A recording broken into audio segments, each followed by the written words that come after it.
Why is it so hard to just eat normally, to stop when you're full, to not go back for seconds, to eat just one chip without finishing the whole bag? Always fresh. Bet you can't eat just one. When you hear that line, it sounds like a joke, but the more I looked into it, the more it started to feel like a warning. Because for years, I thought this was a me problem, that if I could just be more disciplined around food, I'd be fine.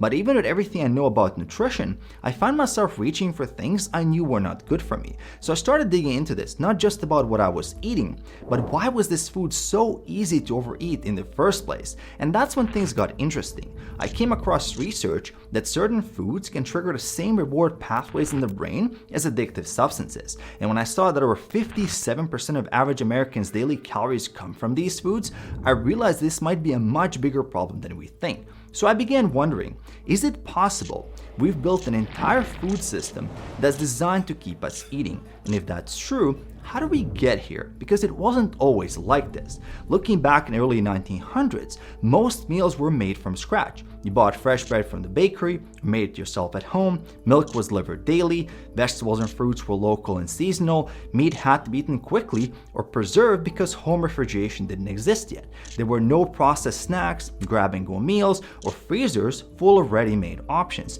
Food was limited by time and spoilage, but that all slowly started to change with technology. The first real catalyst for mass food production came when Clarence Birdseye developed a method for flash freezing food using chilled metal plates. This breakthrough allowed food to be frozen quickly without ruining the texture, and essentially made frozen food scalable. And over the next few decades, there were major changes. After World War II, things were moving fast. Families were growing, more women were entering the workforce, and suddenly there was less time to cook, but more mouths to feed. Food companies saw that as an opportunity, and by 1954, Swanson launched the first frozen TV dinner and sold over 10 million units in its first year. Suddenly, families could stock up, save money, and have dinner ready in minutes. It solved a huge problem, but also introduced something new. For the first time, food was portable, packaged, and ready to eat at any time. And food convenience grew fast. Canned foods, frozen snacks, and prepackaged ingredients started filling the aisles. Everything was designed for ease and shelf life. But as convenience became the new normal, another question started to emerge. Was there more to this than just saving time? Because as companies realized how much people value convenience, they also realized something else. If you can make the food more craveable, not just edible, but irresistible, you'd sell more of it. And this is where it gets interesting. The goal for companies wasn't just making food abundant and available, it was getting people to choose their product over a competitor. And not just to buy it once, but to keep coming back for more. And that's when food really started to change. In the 1970s, a food scientist called Howard Moskowitz was hired to improve the taste of everything from soup to soda. His big breakthrough came when he discovered what's now known as the bliss point. This is the precise combination of salt, sugar, and fat that makes the food as enjoyable as possible without becoming overwhelming. He helped optimize everything from Dr. Pepper to Prego pasta sauce. And companies quickly realized, if you could engineer the perfect flavor profile, you could drive preference and increase sales. But taste was just the beginning. By the 1980s and 90s, companies began experimenting with texture, aroma, sound, and even the way food felt in your mouth. Some started hiring sensory scientists, food psychologists, and flavor chemists to make the food even more craveable. One food scientist, Stephen Whittley, even coined the term vanishing caloric density. It's the idea that when the food quickly dissolves in your mouth, like cotton candy or Cheetos, your brain doesn't fully register how much you've eaten. As he put it, if something melts down quickly, your brain thinks there's no calories in it. You just keep eating. And it didn't stop there. Dr. Charles Spence, an Oxford psychologist, found that chips that crunch between 85 and 95 decibels are perceived as fresher and more satisfying purely because of the sound. Even packaging was tested and optimized. The sound it makes when you open it, the resistance of the bite, the feel of the coating on your tongue, all dialed in to create a multi-sensory experience that your brain flags as a reward. The more these cues were layered together, flavor, sound, mouthfeel, the more your brain linked them with dopamine, the chemical that fuels motivation and desire. Psychologists started using the term hedonic hunger. When you crave food, not because your body needs it and you're hungry, but because your brain anticipates a reward. Eventually, mere exposure through an ad, or social media or conversation or thought of a food can trigger the craving. And most people don't know that this is done by design.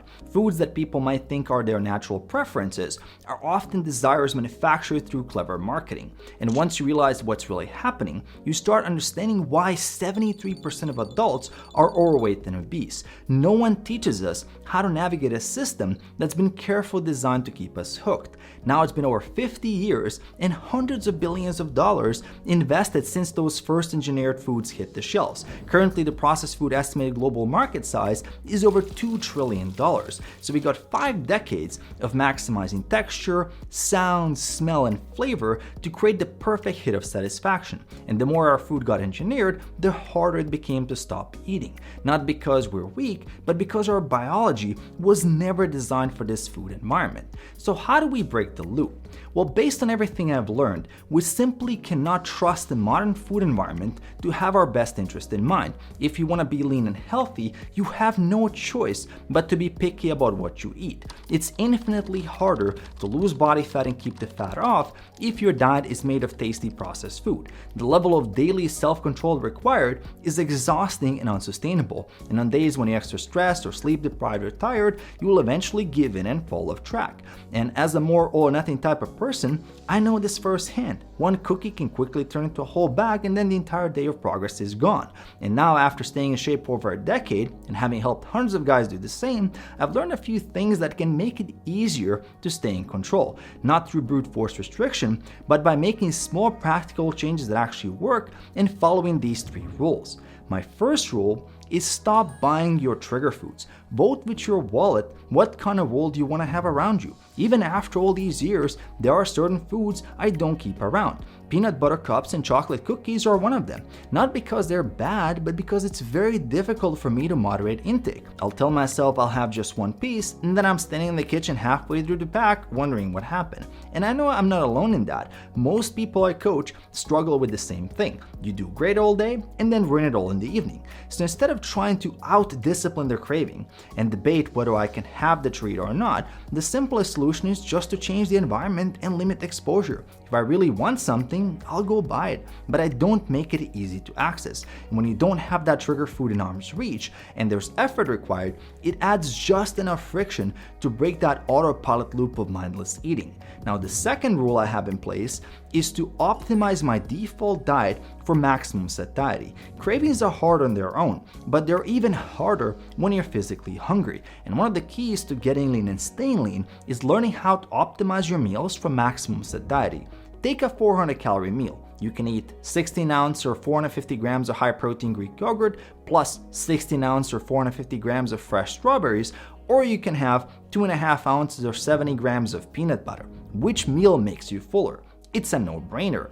And when I analyze people's diets who've hit a plateau, this is the biggest issue I see. They don't know how to manage hunger. To get results, you need to make 80-90% of your calories come from healthy sources, high protein, high fiber, and lots of volume. That's how you get lean and stay lean without starving yourself. Because cravings come and go either way, but when you're physically full and have a good healthy eating routine, they have a lot less power over you. Now, the third rule I use is a craving timer, because even after a solid meal and no junk food in the house, there are still some days where I just want something. And I realize that in those moments when the craving hits hard, the key is to reduce impulsive behavior. So instead of instantly grabbing something and making that bad habit stronger, I'll first set a timer on my phone for 20 minutes and go do something else. Sometimes it's a walk outside, other times it's more work, even just sipping water and hitting the like button or switching rooms helps. And what usually happens by the time the timer goes off, the craving is either gone or I realize that I wasn't physically hungry, I was just bored or tired. The goal of using the timer is to create space between the cue and the action. And in that space, you stop reacting on autopilot and you start training your brain to delay gratification and to be more mindful around food. If I'm still hungry after those 20 minutes, I'll go eat some protein and a piece of fruit. But I don't want that decision to be impulsive and mindless. I want it to be deliberate and well thought out. So if you've been struggling with getting lean and having self-control around certain foods and you keep falling off track, realize you're not broken. You're human like the rest of us. And once you stop blaming yourself and start playing offense with more structure, planning, and rules, this is a solvable problem. Not because the cravings go away, they're always there, but because you understand them, you accept them for what they are, and you have a system for dealing with them. None of these strategies are flashy, but they work. And in a world that's consistently pushing you to eat more, sometimes the most powerful thing you can do is make it a little bit harder to eat the wrong thing and make it a little bit easier to eat the right thing. That's how you win. And if you'd like me to coach you in your fitness journey and help you get lean and stay lean, details for coaching are in the description below, so check those out. Don't forget to subscribe to the channel, and I'll see you in my next video.